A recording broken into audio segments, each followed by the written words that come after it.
Good morning, and welcome to the closing news conference of the meeting of the Council of Atlantic Premiers.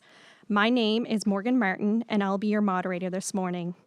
Prince Edward Island Premier Dennis King, Chair of the Council, will deliver opening remarks, and after that, we will open the floor to some questions from the media.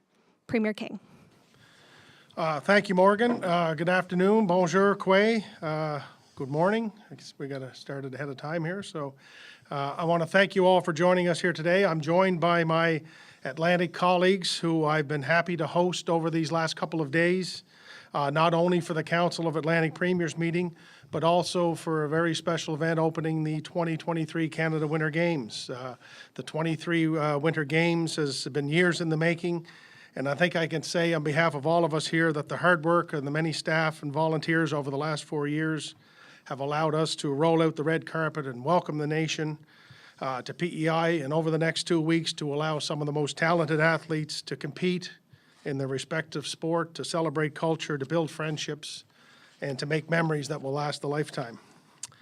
Over the last couple of days, we've all been out visiting and cheering on athletes from our respective teams, and I should note, in the spirit of competition, there's a couple of big games here today, with Team PEI taking on Team Nova Scotia in Ringette down in Montague later this evening, and Team PEI takes on Team Newfoundland and Labrador this evening in men's hockey in Summerside, so we'll do our best to get to those events. Both are big games for both teams, and I look forward to taking in some of both. During our meeting this morning, we discussed the Canadian Health Transfer offer from the federal government that was presented to premiers recently in Ottawa.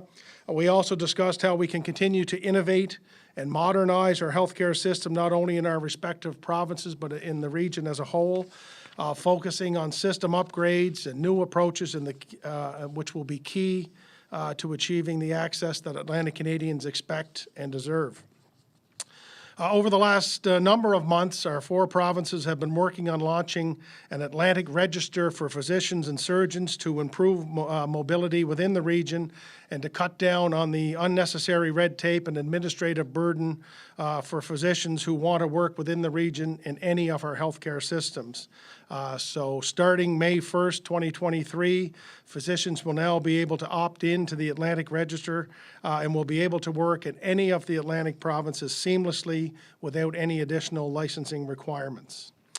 We also discussed how we can work together as a region on foreign recruitment of health professionals and find pathways for expediting licensing for healthcare professionals, for both domestic and international healthcare professionals who want to come to Atlantic Canada to work within our healthcare system. And on that, we also discussed how we can continue to work as a region on immigration. With the success of the Atlantic Immigration Pilot Program, the 4 of us see continued opportunities to extend this program for an expedited pathway for foreign healthcare workers and other areas for streamlining the immigration process.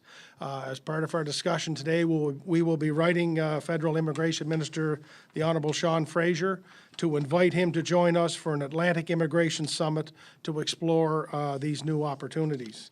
We also discussed the challenges and opportunities we have as a region when it comes to increasing the supply of housing in this region, but also what we can do collectively to support those who are experiencing homelessness.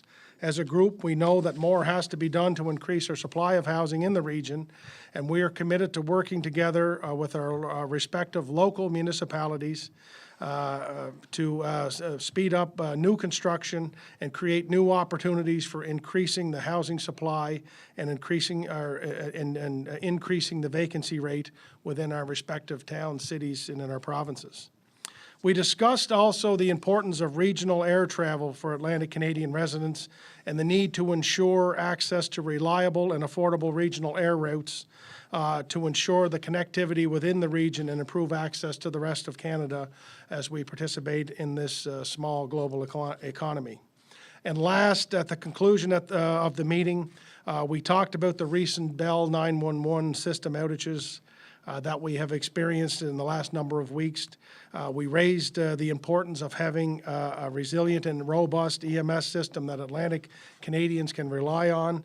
And as Atlantic Premiers, we will be writing the federal government to raise our concerns and to continue to encourage improved service. So with that, I'll turn it back to over to Morgan.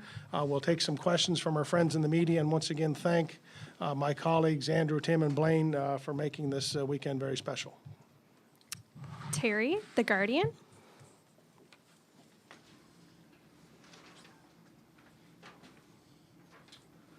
Hello. So this is a question for Premier King. It's estimated that, or it's been said that PEI is going to get about 48 to 50 million more in the federal health transfer. What specifically do you think that should that money go to? What specific area? Yeah, so the total package for PEI is about 65 million. 49 or so is what is new money that we hadn't booked. So I think we will continue to use that money to invest in the innovation and the further innovation of our system. We continue to point to items like Pharmacy Plus, where we're having islanders access 32 common ailments that they can be treated for in pharmacists across PEI. And pharmacies, of course, are in communities large and small, urban and rural. That takes money. Whenever you continue to expand the scope of practice for individuals within the healthcare system, there's going to have to be more money to do that. But, you know, we have to continue to invest in health, human resources. We have to invest in mental health and addictions. And as most islanders and Atlantic Canadians know, there's no end for the need for continued investment in healthcare. And just one more, with this physician mobility registry, what would you say is the gap in terms of how many doctors that this could add? Well, it'd be hard to put a firm finger on the gap or what the challenge is, but we do know, as Prince Edward Island, for example, the 40 new doctors that we recruited in 2021, as an example, over 50% of them were locums who came here first through one of these agreements and came here, did some work here, found a comfort level here, and opted to come back. So anytime there's mobility within the system, certainly for a small jurisdiction like Prince Edward Island, and I would say within all of our Atlantic provinces, that it really increases the opportunities for physicians to work here. I think the next step in this is obviously trying to make it easier for all healthcare professionals to find their way to locations such as ours. And I think what we talked about at our meeting was essentially anything that we can be doing, working together collaboratively to sort of get rid of some of this red tape. A lot of the stuff, as we've all admitted to, some of it is self-inflicted wounds in terms of how our systems are built, but we're changing that along the way. And an agreement such as this register right now, I think it will make nothing that we do in health is a magic bullet that will just miraculously fix everything. But I think this is just one more small little thing that keeps us moving forward and will make a difference, not just today, but into the future. Derek, CTV. Hi, good morning. I'm just wondering if you've spoken with each other about what you plan on asking of Ottawa in the healthcare bilateral talks. Well, I can just start with that. I think the bilat process is really just beginning. I think Premier Fury has had an initial meeting where I think we're hosting ours this week with Minister LeBlanc and Minister Duclos to sort of get into the nuts and bolts of what that looks like.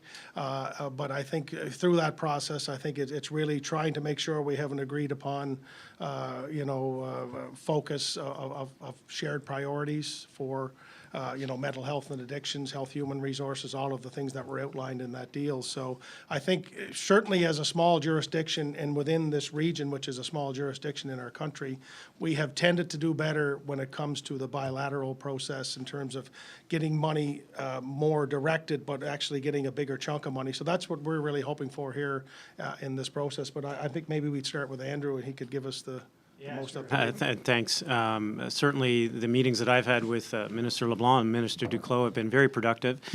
It's very high level, and it's along the lines, as Premier King has described, about shared priorities and the importance of shared priorities in our own jurisdiction. But it's a pretty consistent theme and narrative across all of Canada, from coast to coast to coast. It's shared priorities in things like health recruitment and retention, mental health and addictions, data sharing and health information infrastructure. So all the things that we've been talking about as shared priorities for several months now have been largely laid out at a very high level. And And we've used the next level, deployed our ministers, if you will, and officials to discuss in particular the specifics and the granular level about what those priorities look like. I think Premier King mentioned, and I think it's really important that Atlantic Canadians understand that this is a big win for Atlantic Canada in that it allowed us to move away and shift the federal government's formula from being just per capita to a non-per capita formula within the bilats, and that allows for consideration of demographics, geographic complexity, economies of scale, which are not captured in a straight per capita formulation, which existed previous. So, as Premier King said, it'll unlock financial power for us, fiscal power for us as premiers, but more importantly, it will unlock program funding for Atlantic Canadians so that we can deliver that modernized healthcare system largely into the future. I mean, look, the quantum of that's available for the bilats is well known, and it's the requirement of the federal government, from my perspective, is that it be invested in healthcare in new initiatives to improve access to healthcare. So we're on the same page. We have the same priorities as the federal government, and we have there's no issue investing new money in the healthcare system. We're doing that in Nova Scotia, and we'll continue to do that. So productive discussions. Everybody wants the same thing. That's more access to healthcare for Nova Scotians, for Canadians. Yes, thank you. I think that, that we all, as you know, we are all looking for more in terms of financing. But I think the message that we get from the federal government here is that, and we've all been saying that as well, is that it isn't about continually more money in the system is going to fix it. There always will be increased healthcare costs, and the demographic, recognition is huge for us in the Atlantic region. The idea of finding better practices to do the same thing only with better results is paramount for healthcare, because we've been funding healthcare heavily, and we still will keep funding healthcare heavily. But the transfer payments that we saw, only amount to 3 or 4% of our total budget. The total transfer payments amount to about 30%. So in our case, $3.6 billion budget, about $1 billion of that. So there's a recognition that we've all got to get better at managing taxpayer dollars in the healthcare system, and I think we can do that. Stacy, CBC. Hello. Right now we know there's about 14,000 people waiting for a primary physician here in Charlottetown. There are 40, you said, physicians that came in 2021. What more can you offer physicians to come here and work, because there's a huge gap? Yeah, look, but I think the reality of it is that, Canada in general is 20,000 doctors short. So it's just the reality that it's not so much, and I know we've heard a lot about hiring practices and things like that, but the biggest challenge we face in hiring is that there's a lack of people to hire in the country. So that's why we're trying to diversify here with our patient medical homes. We're trying to change the system of delivery. The doctors that we're working to recruit and have recruited want to work within a collaborative practice such as what we do in our patient medical home. It's not just about money, but the remuneration has to be there for sure. But I think it's a collection of a number of different things that allow a physician to work within a collaborative model to get the assistance they need. The doctors who are graduating now and coming into family practice, if they're choosing family practice, they're more concerned about quality of life and all of the other, like we all are, and you have to respect that, and we have to adjust to that. But I don't think there's any one magical thing to do. I do think when they get here and they work within the system that we're building, it's a good sign that they're when they stay, and that's going to continue to be our focus. So. How are you reaching out to potential physicians to come here? In what ways? Yeah, well, we have a very, defined recruitment and retention team that does this. We have changed in the last number of years because you have to. So rather than just casting a net saying, hey, you're a doctor, come to PEI, we're trying to target a little bit more specifically, find out what the physician's interests are, what their family situation is, what motivates them each day, and then try to put a package together to be a little bit more creative than just saying, here's a 10% raise, here's a relocation fee, come to PEI. So we're really really trying to get into the nuts and bolts to actually recruit the individual, which has been, an adjustment for us, but I think it's been successful. But I do also, I go back again to the collaborative model of practice that most physicians coming out of school now are really, really eager to work within. I think as we rebuild our system and retool it and get it ready for the next stages of the future, that all of that will help play a positive role in recruitment, but it can't be lost, and I mean, nobody knows this better than Dr. Fury, that there's not enough professionals within the system to recruit, and that's where we all struggle, so. Thank you. And now we'll head over to the phone line. Suzanne Lapointe, Global News. Hi, can you hear me now? Yes. Okay. I want to hear more about this Atlantic Registrar of Surgeons and Physicians and mobility in the region. Does that mean that they could travel for one-time services? Like, let's say there's no surgeons available for a particular surgery in New Brunswick, so they'll get someone from Nova Scotia? Or is this about more freedom for them to move their practices between the provinces? Yeah, Andrew, do you, It would be both, really.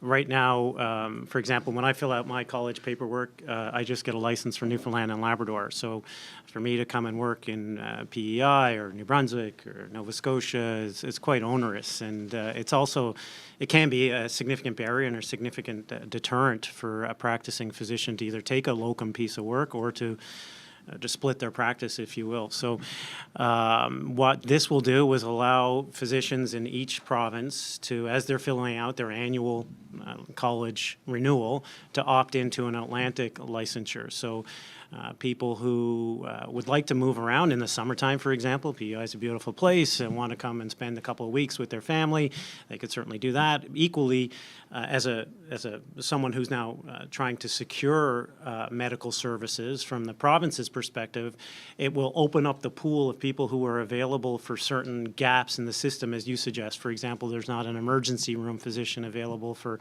Norris Point. Well, right now in Newfoundland and Labrador, we'd be limited to the Newfoundland and Labrador College, but it could open up to the rest of the Atlantic region. And we think that, especially with new physicians, there is a want and desire to have a different style of practice, one that offers opportunity, geographic opportunities, different experiences, that having this mobility and eliminating the barriers to moving around Atlantic Canada first, and ultimately we hope the nation, will be something that's very attractive. It's certainly not something that's going to fix the problem, but it gives us more Band-Aids, if you will, to help plug some immediate issues along the way while we are developing a moderate and modern system for the future. Couldn't this have a negative effect in that it hits the Atlantic provinces against each other?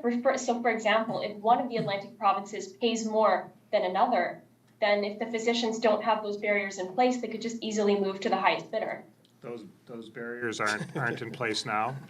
If a physician wants to move to another province, they can. What we're talking about is making it easier for them to kind of pitch in where it's necessary in other provinces. But the reality is that they can get a license in as many provinces as they want. It's just an onerous, complicated process that they wouldn't follow to do a locum in one province for a couple weeks in the summer. But this will make it easier for that mobility, and it's the first step in a bigger discussion that has to happen. But look, if a doctor wants to go through the process that exists today and move to another province, they can. They'd be more motivated to do that for a real permanent relocation.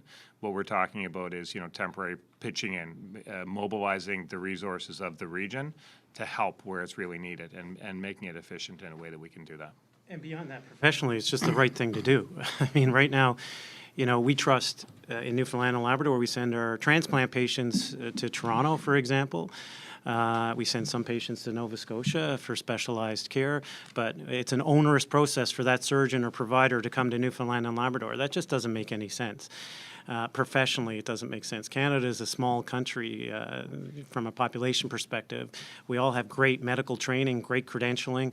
We should be open and mobile to go across jurisdictions and to be able to have that creative style of practice that just hasn't existed today. So from the Atlantic region, I very much don't see this as a competitive space. I see it as a collaborative space, and when one wins, we all win. Michael McDonald, Canadian Press.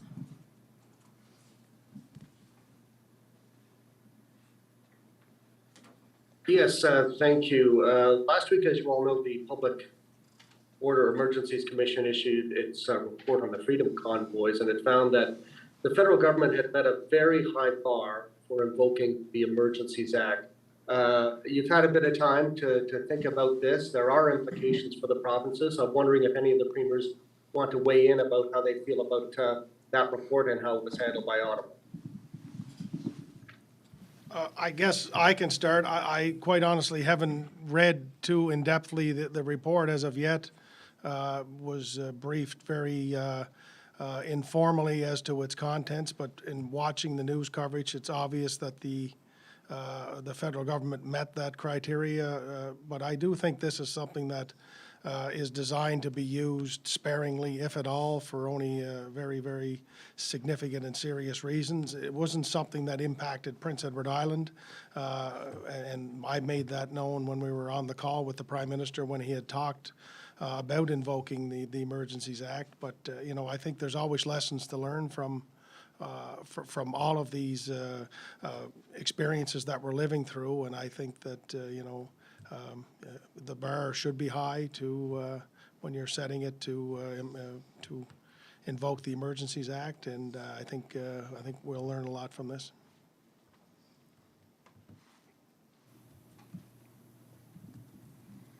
Anyone else want to answer that? I think you got your answer. No, I'm satisfied certainly that the procedures were, you know, I'm satisfied certainly that the report was done. I think it's important. It's mandated, of course, but certainly it's all-encompassing. It was comprehensive, and I think it should give Canadians some assurance that the threshold was met. It's certainly not something I'm sure that any leader wants to invoke ever, and I'm sure that there are lessons learned to be improved if God forbid it ever has to be used again. But certainly the review was robust. I mean, we all saw the Prime Minister take the stand on national TV. It's a robust review and one that the conclusions, I think, are solid and Canadians can take comfort in, but also future leaders can learn from. Just one other question. Last week, a Liberal MP from Montreal suggested it's time for the country to debate the use of the notwithstanding clause. The MP is asking whether the provinces have a right to use that clause preemptively. Anyone want to take a stab at that?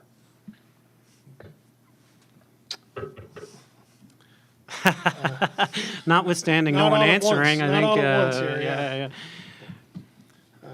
but certainly it's constitutionally protected, and it's one that I think provinces should use sparingly, if at all.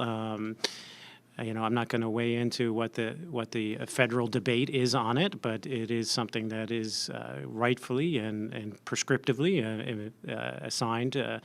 Should it be required to the provinces, and it's not one that we look at using preemptively, but I'm not going to comment on what other provinces do because it is rightfully and responsibly their jurisdiction. Richard Duggan, VOCM News. You're on mute there, Ricky. Hi there. Question for Premier Fury about the Atlantic Registry for Physicians. Wondering if you've had conversations with stakeholders in this province about this, such as the College of Physicians and Surgeons, and what do they think of it? We have indeed. In fact, all of us have. We've involved our colleges from the inception of this, and then it's advanced. I think, you know, COVID has helped advance this conversation quite significantly, and the colleges are on board and supportive. And I can tell you, as a provider myself, and having family members and friends and colleagues who are providers, this is something that is much welcomed.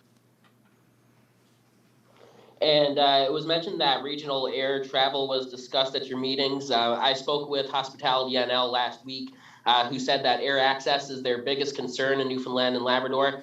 Could you tell me a bit about what was discussed in that regard, and how will you be working towards increasing air access in Newfoundland and Labrador?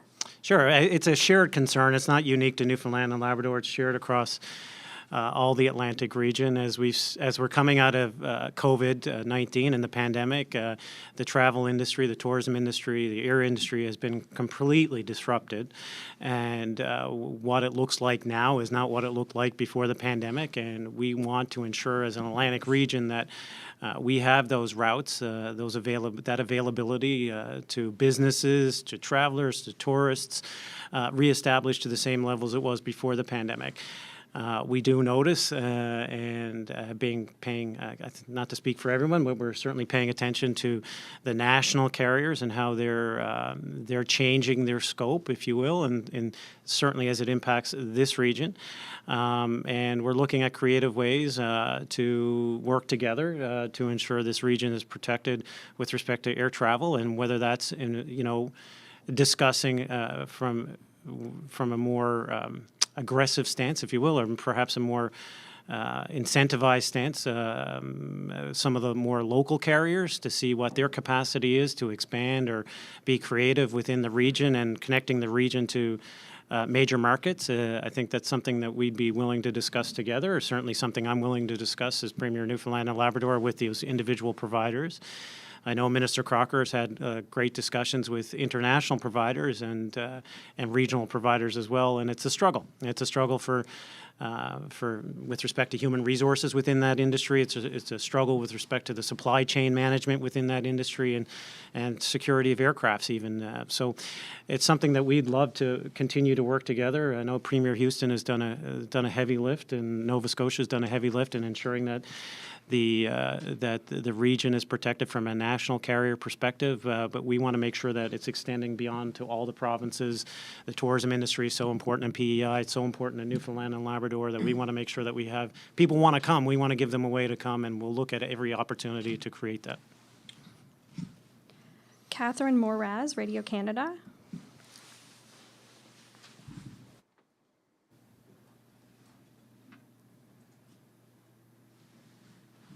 Catherine, Radio Canada.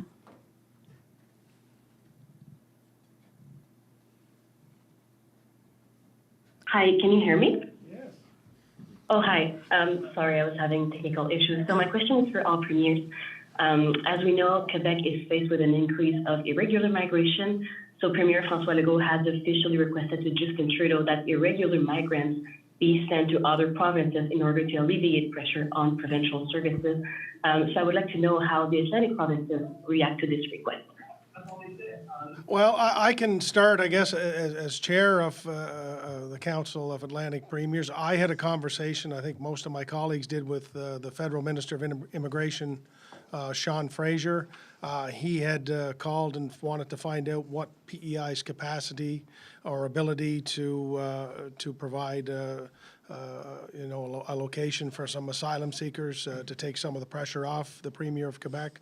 So, I told him that as a full and equal partner in the Federation of Canada, we would like to try our very best to do our part.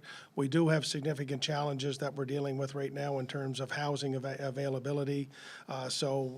Wanted to have a deeper conversation about what that would look like and what our ability to help would be. But I think all of us would, I think as a part of our DNA as Canadians is to try to be as welcoming as we possibly can to those from around the world who come from difficult circumstances. But that's the only conversation that I've had, and I think it's pretty similar across the table here so far. Yeah, I guess if I just add to that, I think we've been told that in the case of New Brunswick, about 150 or 200, individuals could be seeking asylum in our province, and I think it's a national obligation, and we'll all do our part, the same as was done a few years back with Syrians. So it's we don't know the details any more than that. We know it'll add to the housing situation we all have, but it's the right thing to do. That's good. Yeah. Thank you. That's it for me. Teresa Wright, Global News. Hi there. This question is mainly for Premier Higgs, but if other premiers could also weigh in, that would be great. All of your finances are benefiting from higher than expected revenues over this fiscal year and last fiscal year. wondering why you're not using more of those revenues for healthcare, even as you and the other premiers have been demanding more money from the federal government. So if I started off with that, the situation we have with healthcare and identifying where we can make improvements, you know, we've been putting record amounts in healthcare for a long time. I think last year it was 8 or 10%. This year it'll be similarly in the same range, 8 or 10%.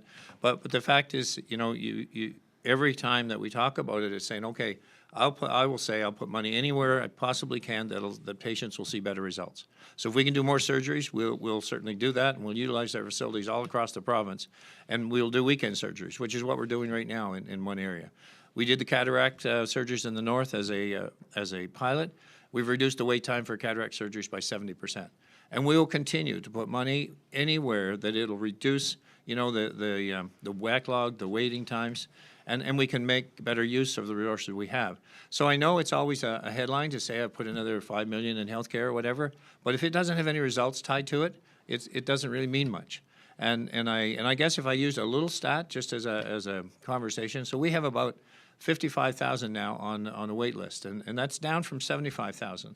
But if every doctor in our province took 2 or 3 more patients a week, we wouldn't have a backlog. So when you think about that in context of the potential, it's like, well, we would pay, they'd all have patients, so we'd pay for that patient service by the doctor, but every one of us has to find out a way that we can deliver healthcare differently. Because I think unanimously, we'll all say, just putting more money into an unmanaged system isn't going to fix it. But I think we're all in a position to be innovative in this process. And when I mentioned about the health transfers earlier, about what we each received, much, much less than we planned, I think that message is coming from the federal government as well. Is that, you know, you guys got to figure out better ways to deliver health care, because the continual idea of I just need more to do better, we're not going to have more. We can't get more resources physically, and we don't necessarily have more resources, you know, in personnel capabilities. So, but I know we can deliver better health care, and we can do it by looking at the system as a whole in New Brunswick and delivering services to anywhere in the province, but getting the best result for patient. A patient-focused delivery of services. I just pick, hi Teresa, I'd pick up on from Blaine and just say that, you know, in PEI, we will spend probably $1 billion on healthcare, which is getting close to about half of our provincial budget.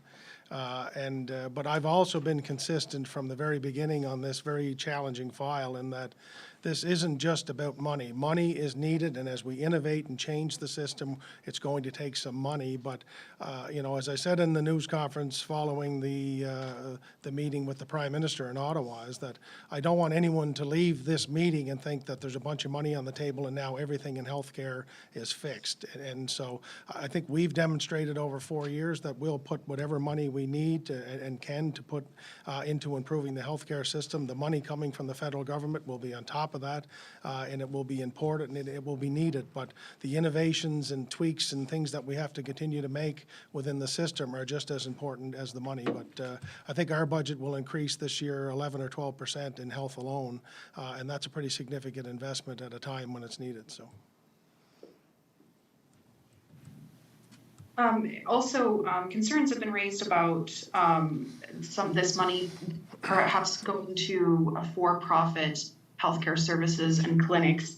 I'm just wondering if Ottawa has indicated whether there will be any limits on the use of this money for private healthcare delivery, and will any of you be, or are you planning to use this money for for-profit healthcare services or clinics? With that? I think that there's a definition here to be had about what's private healthcare and what's not. So if I use the cataract surgeries as an example, so this is the case of a doctor who would have been doing this very same thing in a facility owned by either Horizon or Vitality in our case. And the only nuance here is now this procedure is being done in his clinic in Bathurst, but it's still paid fully by public healthcare system. We had in our requirements, our Health Act in the province, we basically had a stipulation there that you could only do certain things if you were doing it in a facility owned by the government. Well, now, how does that make a difference in healthcare? So what we said is, well, it doesn't matter where it's being done, as long as it's being done to the right standards, and if it can be done more convenient to patients and they can get better results out of it, then it's a publicly funded system done in a doctor's office as opposed to in a hospital. And that has worked very well in that, and I think there'll be more of that. But I don't see, we shouldn't confuse it with private care. It's publicly funded care in a different location. Frederic Camarano, Radio Canada. Yes, so I was wondering concerning, we have talked a lot about travel nurses these past few years. So this new Atlantic Registry, is this a first step towards travel doctors? Travel all the time anyway. This is getting rid of the paperwork within the Atlantic region, so to speak. I could do a locum in Alberta tomorrow, or it'd take me a month to do the paperwork. We were trying to get rid of the paperwork element. So Canadian physicians are mobile. It's just that there's barriers between jurisdictions with respect to the colleges. Right now you have 10 siloed or 13 siloed colleges. We've come up amongst ourselves as Atlantic premiers to have an agreement that, look, a doc's a doc's a doc, and we're quite comfortable that the training is the same, the credentialing is the same, and physicians can opt in. So physicians travel all the time. I mean, we're lucky in our province to have many expats across the country who come back to the shores of Newfoundland and Labrador to locum in the summertime. And I know that's the same in Prince Edward Island as well, and I'm sure throughout the rest of Atlantic Canada. And this just makes it easier for those who are living in Atlantic Canada to do that. And Premier Higgs, so New Brunswick will get more than $1 billion in new healthcare funding from Ottawa. How do you intend to spend this money, and will there be any Atlantic initiatives with this money? Yes, I think, certainly the idea and the concept is, can we do something better? And when I mentioned about the surgeries and can we increase those surgery levels and doing them in a concentrated format, we'll look at our backlog. I mean, the shared priorities are pretty consistent. We haven't had our meetings yet with the two ministers, but I'm confident that we won't have any real disagreement at all on what our priorities for the province. And the money will be definitely used to where we can see an improved result. That's what the federal government are asking for.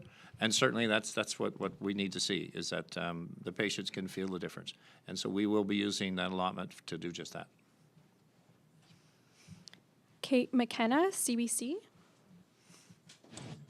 Good morning, Premiers. On the topic of the physician register, I'm just wondering if there have been any discussions in terms of possible challenges in terms of continued care, like continuing one person's treatment throughout the healthcare system if people fly in and out for short windows of time. Well, again, this model already exists. Locum doctors. So locum doctors, for those that don't know, are doctors that aren't practicing permanently in a position, but they'll come in and fill in for vacation or gaps in the scheduling system. So this already exists. We're just making it easier on the docs themselves so that they don't have to be burdened with excessive barriers of paperwork. So this model already exists. It exists in every province, and we're quite fortunate to have it because it does fill in gaps. But what generally happens if someone comes in, for example, to fill in for a family doctor, they will have a handoff from the family doctor they're filling in for, and then hand off after. And of course, we're all modernizing our healthcare system to ensure that we're using electronic medical records, and that record will live with the patient and not necessarily with the provider. Thank you. My Radio Canada colleague asked about Premier Legault's letter to the Prime Minister about asylum seekers at Roxham Road. And I'm just wondering if I can ask Premier Fury and Premier Houston the same question. Have you been approached by the federal government to take on asylum seekers, and are you willing to do that? Yeah, yes, we have, and Newfoundland and Labrador does bat above its weight and per capita to look after and welcome refugees from all across the world, whether that's Syrians or Afghanis, and we were certainly willing to have that discussion with our federal colleagues. It is heart-wrenching to see those pictures, to see the images, to hear the stories, and as I'd echo the comments of the other premiers. This is a national issue, and every province has to play a part, needs to play a part. It's the responsible thing to do. It's the right thing to do. But it also has to come with some support from the federal government to ensure that that these people are actually not just being moved, but are being moved and looked after. And that's where Newfoundland and Labrador wants to be and needs to be. Same situation for Nova Scotia. Yes, we've been asked, and yes, we'll do what we can for sure. Nadia Goudreau, Radio Canada. Yes, hi, can you hear me? Yes. Yes, my question is more for Premier Higgs. Mr. Higgs, you firmly believe that modifying the way the young Anglophones learn French was paramount to a real bilingual New Brunswick. And I was wondering, how do you feel about the changes that were announced Friday by Minister Hogan? Well, obviously, if we continue with a two-tiered education system, we're not going to get any better results than we have seen in the last 50 years. We have less than 30% of our English students graduating as bilingual, and if you move that down a few years down the road, there'd be a fraction that was actually still practicing both official languages. So my point has always been, we can do better than that. We're a bilingual province, and if we really truly have that as our ambition, which I do, then we need to look at our education system first. The education system has a very severe streaming where we see kids being separated and moved into one element of the classroom and another or school and another portion of the school. We see very much behavioral issues, and many of the teachers, you know, in the English system have great ideas. Unfortunately, in these sessions, rather than kind of get to the root cause of how do we fix this, which the Commissioner wrote the report on, it becomes a shouting session, and it becomes distracted in terms of what is the real point. So while I respect Minister Hogan had to make a change given where we were, but what I'm hopeful is that the conversation has only just begun. And I'm hopeful that the NBTA will play a key role here as we move forward in finding a case where parents don't have to make a decision when they're putting their young one in kindergarten or grade 1, but we have a system that's fair and equitable for all of our students. And right today we don't. We have a class system that is not fair and equitable. And I'm one who had put all of my kids in French immersion. But that's not the best end result in terms of having a functional society. I think one of the confusing, and I'll mention this, issues is that the goal was everyone would speak a conversational French or conversational English, but be able to converse in either official languages anywhere in the province. Unless we get the critical mass to do that, we will never really succeed. And so the point is, can we have that opportunity where choices don't need to be made at the beginning? But if you want to be a linguistic major in your senior years in school, you can branch off into that. So you come out as proficient in both languages as you want to be. But one of the fundamentals becomes your ability to speak in both languages. If we're a bilingual province, we should live up to that. So the conversation has really just begun, and I wanted to see that happen, obviously next year as an election year. But this year, we want to have that conversation, and so it's not over. It's just the beginning of fixing our Anglophone system. That is all the time we have for questions today. Thank you very much. Thank you very much. Thank you. Thank you.